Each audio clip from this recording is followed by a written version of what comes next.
मेरा जो घर था वो खुले आसमान के नीचे हमारा आंगन था और उसी आसमान के नीचे हमारी माताजी रसोई बनाती थी।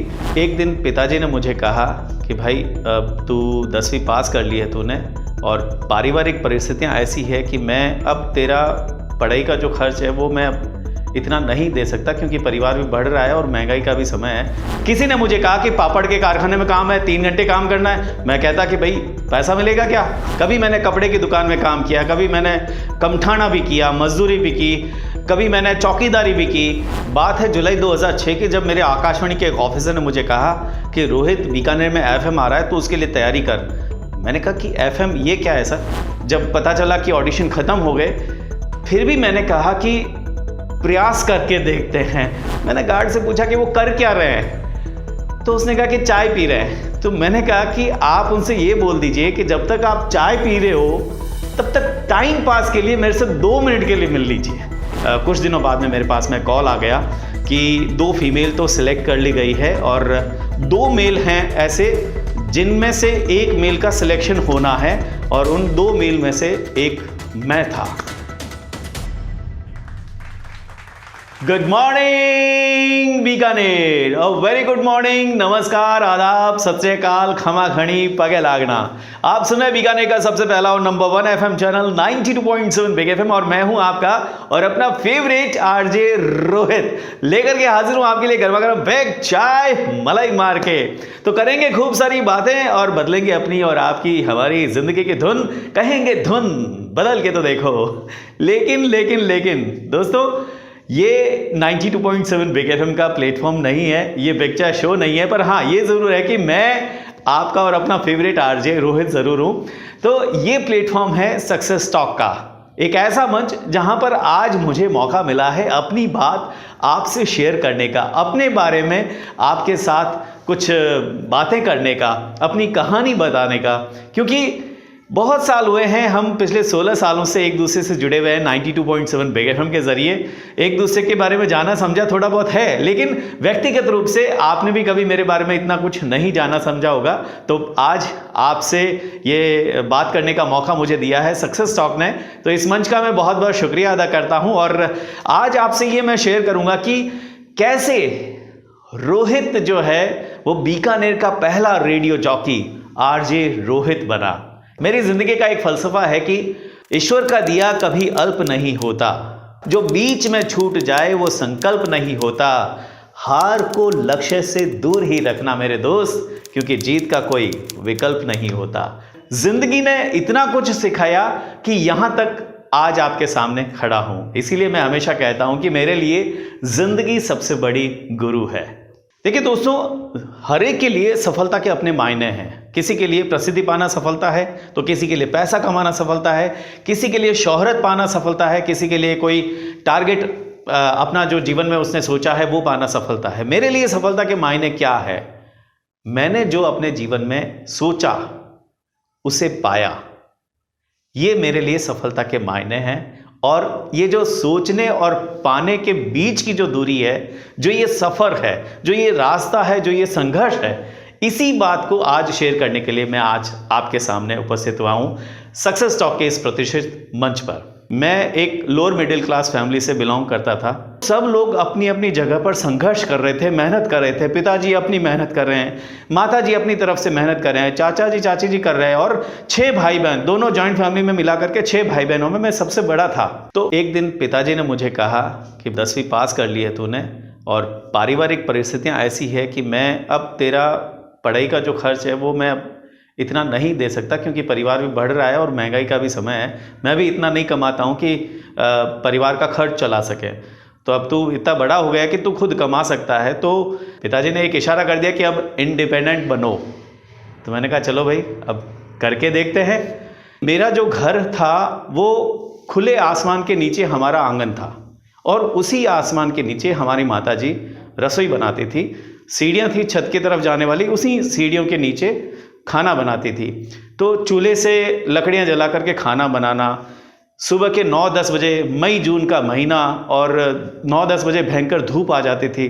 तो मैंने देखा कि माताजी का आंचल पूरा भीगा हुआ था पसीने की वजह से और चूल्हे की वजह से भी बहुत ज़्यादा गर्मी थी और कई बार उन्हीं दिनों में आंधी भी आ जाया करती थी, तो कभी बारिश भी आती, तो हम वैसे भी क्या है कि वो रसोई का सारा सामान उठा करके हम अंदर कमरे में ले जाते थे और आंगन को ढकने के लिए जो फटे पुराने कपड़े होते थे उनको सील करके हमने 10 बाई 20 फुट का जो हमारा आंगन था उसको हम कवर करते। तो ये सब देख करके ये समझ में आया कि अब जो तकलीफ़ें परिवार में थी, माता जी को जिस तकलीफ से बाहर लाना था, मुझे अपनी पढ़ाई जारी रखनी थी, परिवार में परिवार चलाने के लिए पिताजी को जो सपोर्ट करना था, इन सारी चीज़ों का एक ही सॉल्यूशन था कि मुझे पैसा कमाना है। और पिताजी ने ये कहा था कि पैसा कमाना है पर ईमानदारी और मेहनत से कमाना है। तो उन्हीं दिनों में हमारे एक बड़े भैया मिले और उन्होंने मुझे कहा कि रोहित, तेरे लिए काम है, काम करेगा क्या? मैंने कहा हाँ बिल्कुल काम तो करूँगा, लेकिन मेरी रिक्वायरमेंट अभी पैसा है, तो आप तो मुझे ये बताओ कि पैसा मिलेगा क्या? तो उन्होंने कहा कि हाँ भाई पैसा तो मिलेगा, काम करोगे तो पैसा मिलेगा। मैंने कहा अच्छा ठीक है, फिर बताओ कि काम क्या है? उन्होंने कहा कि अखबार बांटना है। मैंने कहा ठीक है। तो कल उन्होंने मुझे अगले दिन उन्होंने मुझे दैनिक लोकमत जो यहाँ पर अखबार है, तो वहाँ के ऑफिस बुला लिया और अगले ही दिन से मैंने वहाँ पर अखबार बांटने शुरू कर दिए। मैं वहाँ रोज़ाना सुबह 4 साढ़े 4 बजे पहुँचता था, 15 साल की उम्र, और 2-3 घंटे करीब 100-150 अखबार बांट करके मैं अपने घर जब आता था, तो एक दिन माता जी के तो आंखों में आंसू आ गए, क्योंकि जब वो मुझे सुबह उठाती थी कि बेटा अखबार बांटने के लिए जाना है, और मुझे कई बार नींद आती थी कि छोटी सी उम्र थी, आपको पता है कि नींद उस समय अच्छी लगती है, और मैं जब उठने के लिए थोड़ा सा मन महसूस था तो मम्मी को बड़ा दुख होता, वो मुझे आधे घंटे के लिए और बोल देती कि चल सो जा। लेकिन मुझे पता था कि अखबार के लिए लेट हो गया तो मुझे बहुत सारी ओल्ड में मिलेंगे, मुझे शिकायतें मिलेंगी। तो मैं उठता था, मैं जाता था, और पिताजी हमेशा माँ को ये समझाने की कोशिश करते थे कि इसको कमज़ोर मत करो, कोई बात नहीं, कर रहा है, मेहनत कर रहा है, अपनी कर रहा है, आज नहीं सीखेगा तो कैसे सीखेगा। तो पिताजी हमेशा सख्त रह करके और मेहनत करने के लिए तवज्जो देते थे, और माता जी थोड़ा सा इमोशन के साथ में मेरे साथ में रहती थी। तो कुछ दिन, महीना 1.5 महीना जब ये किया, तो 1 महीने बाद में मेरे हाथ में 50-50 रुपए के 6 नोट आए, 300 रुपए मुझे मिले। जाकर के सबसे पहले मैंने अपनी माँ को दिए, वो मम्मी ने संभाल करके रख दिए कि इसको कभी खर्च नहीं करेंगे। 2-1 महीने हुए, लेकिन मुझे ये एहसास हुआ कि ये 300 रुपये तो मेरे लिए बहुत कम है और बहुत जल्दी ख़त्म हो जाते हैं। तो हम इस 300 रुपये को 310 में कैसे ले जा सकता हूँ, 320 में कैसे ले जा सकता हूँ। किसी ने मुझे कहा कि पापड़ के कारखाने में काम है, 3 घंटे काम करना है। मैं कहता कि भाई पैसा मिलेगा क्या? वो पैसा तो मिलेगा, ठीक है, तो वो भी चलो करके देखते हैं। कभी पापड़ के कारखाने में किया, कभी मैंने चुनाव जब होते थे तो पैम्फलेट बांटने के काम होते थे, कभी मैंने कपड़े की दुकान में काम किया, कभी मैंने कमठाना भी किया, मजदूरी भी की, कभी मैंने चौकीदारी भी की, कभी छोटा छोटा काम किसी का कुछ भी रहा कि आज कोई किसी का मकान खाली करवाना है और पूरा दिन उसमें लगना है, तो वो कहता कि भाई मेरे को मकान खाली करवाना है, आज तेरा 1 दिन का काम समय दे सकता है क्या? मैं वही बोलता कि पैसा मिलेगा क्या? तो ऐसे करते करते मैं अपने जीवन की डगर पर आगे बढ़ने लगा। लेकिन जब मैंने 10वीं पास करने के बाद में लोकमत अखबार ज्वाइन किया, तो एक तरह से मैं सार्वजनिक जीवन में भी शामिल हो गया, क्योंकि यहाँ पर साहित्यकार आते थे, नाटककार आते थे, और कभी काव्य गोष्ठियाँ होती थी, कवि सम्मेलन होते थे। तो धीरे धीरे मेरी रुचि अखबार में भी और रचनात्मक कामों में भी होने लगी। तो थोड़ा बहुत लिखने भी लगा, कविताएँ, छोटी छोटी बच्चों वाली कविताएँ। और कभी एक दिन किसी ने कहा कि नुक्कड़ नाटक करना है, तो मैंने कहा कि पैसा मिलेगा क्या? उन्होंने कहा बिल्कुल पैसा मिलेगा। मैंने नुक्कड़ नाटक भी किया, और ऐसे करते करते मैंने करीब करीब 1000 नुक्कड़ नाटक 98 से लेकर के 2006 तक मैंने करीब करीब 1000 नुक्कड़ नाटक किए हैं। और एक तरफ मेरे छोटे मोटे काम चलते रहे जिससे मेरी पारिवारिक ज़रूरतें पूरी होती रही, दूसरी तरफ मैंने अपने आप को जिंदा बनाए रखने के लिए अपने शौक़ को मैं पूरा करता रहा, क्योंकि बचपन से मेरा स्वभाव था कि मैं बड़ा चंचल था, सीधा था, सरल था, इजी टू गो था, बहते पानी की तरह था लोगों के बीच में। किसी भी तरह का कोई भी व्यक्ति है, किसी भी तरह के किसी भी कैटेगरी के लोग हैं, उनके बीच में कैसे अपनी जगह बनानी है ये मुझे बहुत अच्छे से आता था। तो सोशल भी था, तो कहीं पर भी बैठते तो हंसी मजाकिया स्वभाव होने की वजह से कहीं पर भी बैठते तो महफिल जमा लेते थे। तो ये सब चीज़ें धीरे धीरे जीवन में चलने लगी और चीज़ें स्थिर होने लगी। हम अपनी समस्याओं से, जो पैसे की ज़रूरत की जो समस्या थी, वो धीरे धीरे उससे बाहर आने लगे। वो पतले कपड़े वाला तिरपाल था ना, पक्के मोटे कपड़े का भी तिरपाल बना और आज पूरी छत भी वहां पर बनी हुई है हमारे घर में। एक दिन मेरे थिएटर के कुछ दोस्तों ने मुझे कहा कि यार रोहित, अभी युवाणी के ऑडिशन चल रहे हैं आकाशवाणी में, तो तू भी ऑडिशन दे दे। तो मैंने कहा कि पैसा मिलेगा क्या? उन्होंने कहा हाँ बिल्कुल पैसा मिलेगा और अच्छा प्लेटफॉर्म है, तुम्हारी आवाज़ भी अच्छी है और वहाँ पर तुम अच्छे से अपने आप को एक्सप्लोर भी कर सकते हो। तो ठीक है, मैंने ऑडिशन दिया और ऑडिशन में सेलेक्ट हो गया। तो मैंने 21 साल की उम्र में आकाशवाणी में काम करना शुरू किया युवाणी कंपेयर के तौर पर। बात है जुलाई 2006 की, जब मेरे आकाशवाणी के एक ऑफिसर ने मुझे कहा कि रोहित, बीकानेर में FM आ रहा है, तो उसके लिए तैयारी कर। मैंने कहा कि FM ये क्या है सर? तो उन्होंने बताया कि जैसे ये आकाशवाणी है, जैसे ही तू यहाँ पर बोलता है, वैसे ही FM नए ज़माने का रेडियो है और वहाँ पर RJ बोला करते हैं, रेडियो जॉकी बोला करते हैं, और यही बोलने का काम तुझे वहाँ पर करना है और बहुत अच्छे तरीके से वो तू कर सकता है। तो मैंने कहा कि सर पैसा मिलेगा क्या? तो उन्होंने कहा कि भाई पैसा नहीं, बहुत पैसा मिलेगा, नाम मिलेगा, प्रसिद्धि मिलेगी, शोहरत मिलेगी और तुम्हारा टैलेंट पूरा खुल करके बाहर आएगा। तो मैंने सोचा कि यही तो वो काम है भाई जो मैं पूरे जीवन से करना चाह रहा था। पैसा तो ठीक है, परिवार की जरूरत है, पूरी होगी, लेकिन मुझे अपने आप को एक्सप्लोर करने का मौका मिल रहा था। तो मैंने उसकी तैयारी भी शुरू कर दी। सितंबर 2006 की बात है, 2 महीने बाद ही, जब मेरा कोई एग्ज़ाम था, क्योंकि कंपटीशन की तैयारी कर रहे थे और छोटे मोटे एग्ज़ाम दिया करते थे, तो मैं एग्ज़ाम देने के लिए जयपुर में गया हुआ था। और वहाँ मेरे पीछे से दोस्त ने मेरे एक कॉल किया कि यहाँ पर FM के ऑडिशन हो रहे हैं, तू आ जा। मैंने कहा कि अभी ऑडिशन चल रहे हैं? कि हाँ। अब मैं दुविधा में था, क्योंकि बीकानेर में ऑडिशन, जिस चीज़ को मैं पाना चाह रहा था, क्योंकि उसके लिए इतने टाइम से मेहनत कर रहा था, और यहाँ पर मैंने जो एग्ज़ाम के लिए, सरकारी नौकरी के लिए जो मैंने तैयारी की थी, तो उसके भी एग्ज़ाम्स थे। पर एग्ज़ाम्स की तरफ थोड़ा ध्यान ज़्यादा था, क्योंकि मैं वहाँ सेंटर तक पहुँचा हुआ था। 2-3 दिन मेरे एग्ज़ाम्स होने थे, तो मैंने मना कर दिया बड़े दुखी मन से कि मैं नहीं आ सकता। खैर, एग्ज़ाम दे करके जब वापस आया तो मेरे दोस्त ने कहा कि अब तो ऑडिशन खत्म हो गए, हम सब ने दिए हैं और इसलिए तेरे को बोला था। अब ये वो समय था जब मुझे बड़ा दुख हो रहा था, क्योंकि ये मेरी लाइफ में एक ऐसा पॉइंट था जिससे मैं अचीव करना चाह रहा था बहुत समय से। और जब पता चला कि ऑडिशन खत्म हो गए, फिर भी मैंने कहा कि प्रयास करके देखते हैं। और मैंने पता किया कि वो कौन लोग थे जो यहाँ पर आए थे ऑडिशन लेने के लिए। पता चला कि वो किसी होटल में थे।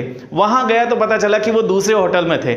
वहाँ गया तो एक गार्ड वहाँ पर बैठा था, उसने मेरे को कहा कि अभी तो कोई नहीं है मिलने वाला, आप कल आना। मैं 10 बजे सुबह अपना रिज्यूम लेकर के वहाँ पर पहुँच गया। कुर्ता पायजामा, पैरों में चप्पल और हाथ में थैला, जिसमें मैंने अपने डॉक्यूमेंट्स डाल रखे थे।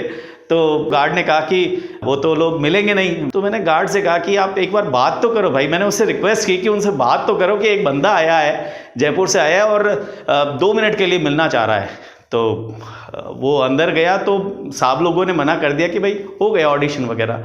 मैंने गार्ड से पूछा कि वो कर क्या रहे हैं, तो उसने कहा कि चाय पी रहे हैं। तो मैंने कहा कि आप उनसे ये बोल दीजिए कि जब तक आप चाय पी रहे हो तब तक टाइम पास के लिए मेरे से 2 मिनट के लिए मिल लीजिए। जब मैंने रिक्वेस्ट करके बोला तो गार्ड ने यही बात जाकर के उनको बोल दी। उन्होंने कहा कि ठीक है भेजो। तो जब मैं उस होटल के उस कमरे तक पहुंचा जहां पर वो बिग FM से आई हुई टीम ऑफिसर्स लोग बैठे थे, तो मैंने जब दरवाज़ा खोला तो मैंने पूछा कि सर मैं अंदर आ सकता हूं? उन्होंने कहा कि उसी समय मुझसे पूछ लिया कि तुम्हें इंग्लिश आती है?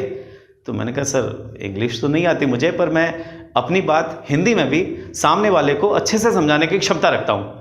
तो फिर उन्होंने मुझे पूरा ऊपर से नीचे तक देखा और फिर कहा कि हाँ ठीक है आओ अंदर आओ। जैसे ही मैं अंदर गया तो उन्होंने कहा कि तुम्हें कंप्यूटर आता है? तो मैंने कहा सर कंप्यूटर भी नहीं आता, पर अगर मुझे थोड़ा सा सिखाया जाए तो मेरी सीखने की क्षमता ऐसी है कि मैं बहुत जल्दी सीख सकता हूँ अगर मुझे गाइड किया जाए तो फिर उन्होंने मुझे बैठने के लिए कहा और 15-20 मिनट तक हमारी बातचीत हुई और उन्होंने मेरे बारे में जाना। तब उनको लगा कि बंदा थोड़ा सा उत्साहित है और कुछ कर गुजरने की क्षमता रखता है, इसमें संभावनाएं बहुत है।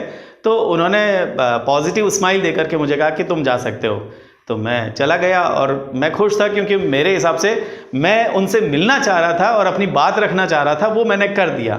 लेकिन संयोग की बात है कि अगले 3 दिन बाद में मेरे पास में उनकी तरफ से कॉल आ गया कि तुम्हारा सिलेक्शन अगले राउंड के लिए होता है और आपको कल सुबह इतने बजे यहाँ पर आना है अपना अगला राउंड देने के लिए। मैं अगले दिन वहाँ पहुँचा तो पता चला कि 250 लोग वहाँ पर खड़े थे जो अपना ऑडिशन का अगला राउंड देने के लिए आए थे। और उन लोगों में 250 लोगों में कई सारे ऐसे चेहरे थे जो हमारे बीकानेर के फेमस प्रसिद्ध नाम थे इस क्षेत्र में, और कई लोग ऐसे थे वो बड़े मॉडर्न टाइप के थे। कई लोग तैयारियां कर रहे थे, अलग अलग कोने में जाकर के प्रैक्टिस कर रहे थे, कई लोग स्क्रिप्ट लिख रहे थे। तो ये सारा माहौल देख करके मुझे लगा कि इन सारे लोगों में मैं कहाँ रहूँगा। फिर भी एक उम्मीद की किरण अपने मन में पैदा हुई कि चलो करके देखते हैं। और फिर मैंने भी, मेरा जब नंबर आया तो मैंने जब उनके सामने प्रेजेंट हुआ और उन ऑफिसर ने मुझे कहा कि आ गए रोहित। उनको मेरा नाम याद रहा, क्योंकि मैंने कहा ना कि उनको लगा कि कहीं ना कहीं ये बंदा उत्साहित है और कुछ कर गुजरने की क्षमता रखता है। तो मुझे कहा गया कि अच्छा चलो क्या करके दिखा सकते हो। मैंने कहा सर आप बताइए। तो उन्होंने मुझे टास्क दिया, कुछ स्क्रिप्ट लिखने के लिए दी। मैंने स्क्रिप्ट लिखी कि इन स्क्रिप्ट को आप प्रेजेंट कीजिए। मैंने प्रेजेंट किया तो उन्होंने कहा कि बहुत खूब। फिर 2-4 दिन बाद में मेरे पास में कॉल आ गया कि आपका सिलेक्शन 250 से टॉप 50 में हो चुका है। मैंने कहा चलो ये भी एक अचीवमेंट हो गया। तो अगले दिन जब पहुंचा तो पता चला कि इस तरह का प्रेजेंटेशन का राउंड है, और वहाँ पर जो हम टॉप 50 लोग थे वो तो बड़े ही गजब के क्रीम थे। फिर मैंने सोचा कि चलो ये भी करके देखते हैं। और जब मैं अपनी परफॉर्मेंस के लिए गया तो वही लोग, उन्होंने मुझे कहा कि हाँ भाई रोहित इस बार क्या करोगे। तो मैंने कहा सर आप बताएं। तो उन्होंने कुछ मुझे टास्क दिया प्रेजेंट करने का और कुछ एक्ट करने का। तो ये सब मैंने किया। करने के बाद में 3 दिन बाद में फिर से मेरे पास में कॉल आ गया कि आपका सिलेक्शन टॉप 20 में हो गया है। मैंने कहा कि चलो मज़ा आ गया, मतलब जो चीज़ हम पाना चाह रहे थे उसके रास्ते हम बढ़ रहे थे। तो टॉप 20 में जाने के बाद में जो टास्क था वो थोड़ा सा हर राउंड में टास्क मुश्किल से मुश्किल होता गया। टॉप 20 में गए तो वहां पर वही लोग फिर से कि रोहित इस बार तुमसे कुछ ज़्यादा उम्मीदें हैं। तो मैंने कहा सर आप बताएं। तो उन्होंने फिर से मुझे कुछ टास्क दिए और कुछ सवाल जवाब, मेरा जीके, लाइफस्टाइल को लेकर के, म्यूज़िक को लेकर के, फिल्मों को लेकर के, हमारे इतिहास, कल्चर, बहुत सारी चीज़ों को लेकर के सवाल जवाब और किए। और फिर ये टास्क भी हो गया और अगले 3-4 दिन बाद में फिर से मेरे पास में कॉल आ गया कि आपका सिलेक्शन टॉप 12 में हो चुका है। और टॉप 12 में आने के बाद में मैंने कहा जब इतना नज़दीक आ गए हैं अब तो फाइनल राउंड है। पता चला कि 3 आरजेस का सिलेक्शन वो करेंगे, 2 फीमेल और 1 मेल। तो मैंने कहा अब तो फाइनल स्टेज है तो ये भी करके देखते हैं। तो वीडियो कॉन्फ्रेंसिंग के जरिए उन्होंने मुझसे काफ़ी सारी बातें करी, कुछ टास्क दिए, वो मैंने कंप्लीट किए। कुछ दिनों बाद में मेरे पास में कॉल आ गया कि 2 फीमेल तो सिलेक्ट कर ली गई है और 2 मेल हैं ऐसे जिनमें से 1 मेल का सिलेक्शन होना है, और उन 2 मेल में से 1 मैं था। अब 596 में से टॉप 2 में आ गए हैं, 2 में से 1 का सिलेक्शन होगा। अभी तक तो मैं ये सोच रहा था कि करके देखते हैं, पर अब वो समय था जब हमें ये साबित करना था कि अब करके देखते हैं से काम नहीं चलने वाला, अब तो करके दिखाना पड़ेगा। वहाँ पर 3-4 लोग दिल्ली में बैठे थे जिन्होंने फ़ोन पर मेरे से अलग अलग मुद्दों पर बात करी और बहुत सारी चीज़ों को लेकर के करीब पौन घंटे तक मेरा इंटरव्यू लिया गया। तो फाइनली वो समय आया जब मेरे पास में कॉल आया कि रोहित तुम्हारा सिलेक्शन बीकानेर में आरजे के लिए हो चुका है। तो ये वही व्यक्ति थे जो मुझे यहाँ पर बीकानेर में जो लोकल टीम आई हुई थी उनसे हमेशा जो बात होती थी, तो ये वही व्यक्ति थे। तो मैंने उनसे कहा कि नहीं सर क्या मजाक कर रहे हैं आप। उन्होंने कहा कि अरे रोहित सच में तुम्हारा सिलेक्शन हो गया है। मैंने कहा सर प्लीज़ सर मजाक मत करिए, आप हकीकत में बताइए कि क्या हुआ है। अरे भाई मेरी बात मानो, तुम्हारा सिलेक्शन हो गया है बीकानेर में आरजे के रूप में। तो उनका ये कहना था और मैं इतना खुश था और उस समय मुझे खुद को भी समझ में नहीं आ रहा था कि मैं अपनी इस खुशी को कैसे सेलिब्रेट करूं। मेरा ध्यान उनसे हट चुका। एकदम से उन्होंने कहा, अरे रोहित तुम सुन रहे हो? मैंने कहा हाँ सर, तुम्हें दिल्ली आना है, तुम्हारी 10-15 दिन की ट्रेनिंग होगी, काम कैसे किया जाता है ये सब तुम्हें सिखाया जाएगा। दिल्ली गया ट्रेनिंग के लिए। जिन व्यक्ति ने मेरा यहाँ पर इंटरव्यू किए थे 2-3 राउंड, उनसे जाकर के मैंने जब वहाँ पर मिला और मैंने उनसे कहा कि सर आपने मुझे चुना, इसके लिए मैं आपको बहुत बहुत धन्यवाद देता हूँ। उन्होंने कहा कि रोहित, हमने तुम्हें चुन करके कोई एहसान नहीं किया है, तुम्हारे टैलेंट ने हमें मजबूर किया कि तुम यहाँ पर पहुँचो। मैंने पहले भी कहा था कि ज़िंदगी मेरे लिए सबसे बड़ी गुरु है।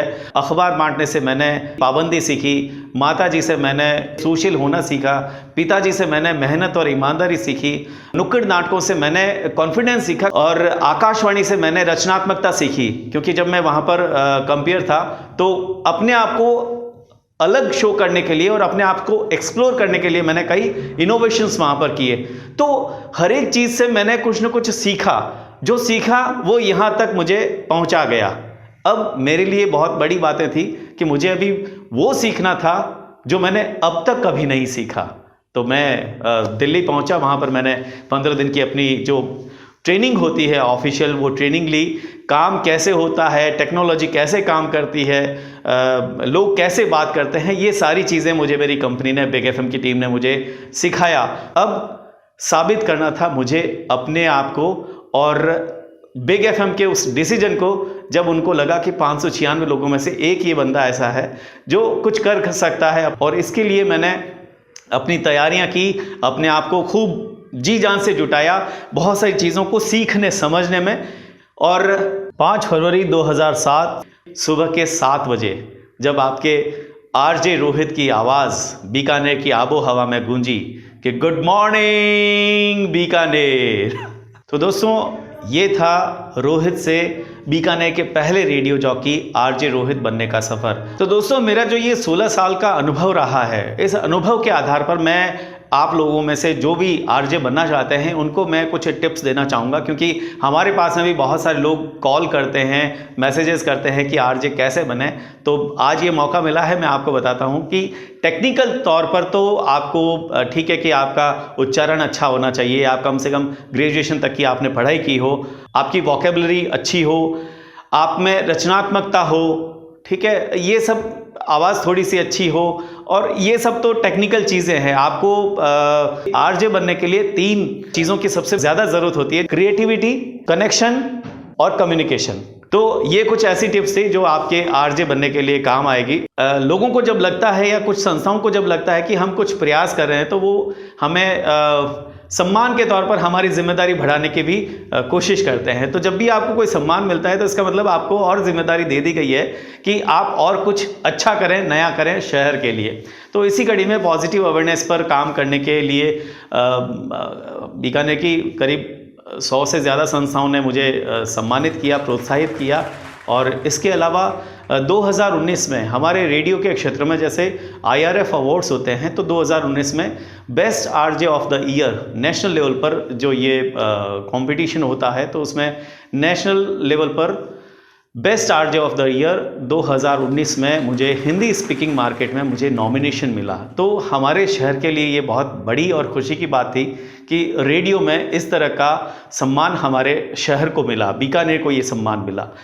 इसके अलावा स्वच्छ भारत मिशन जो भारत सरकार का अभियान है, उसके तहत नगर निगम बीकानेर की तरफ से मैं पिछले 5 साल से स्वच्छता ब्रांड एम्बेसडर, पूरे बीकानेर का स्वच्छता ब्रांड एम्बेसडर बनाया गया हूं और उसके रूप में मैं पॉजिटिव अवेयरनेस के लिए काम कर रहा हूं। सक्सेस टॉक का मैं बहुत बहुत शुक्रिया अदा करता हूं कि आज मुझे ये प्लेटफॉर्म दिया, और बहुत बहुत दिल से मैं आभार और अभिनंदन करता हूं 92.7 बिग एफएम हमारे सिस्टम का, हमारी कंपनी का, जिन्होंने एक सामान्य से व्यक्ति को, एक सामान्य से युवा को समझा, उसके टैलेंट को समझा और उस पर विश्वास जताया और एक बहुत बड़ी जिम्मेदारी दी बीकानेर का पहला आरजे बना करके। और ये सफ़र 16 सालों से जारी है, आगे देखते हैं कब तक जारी रहता है। बहुत बहुत धन्यवाद आप सभी का।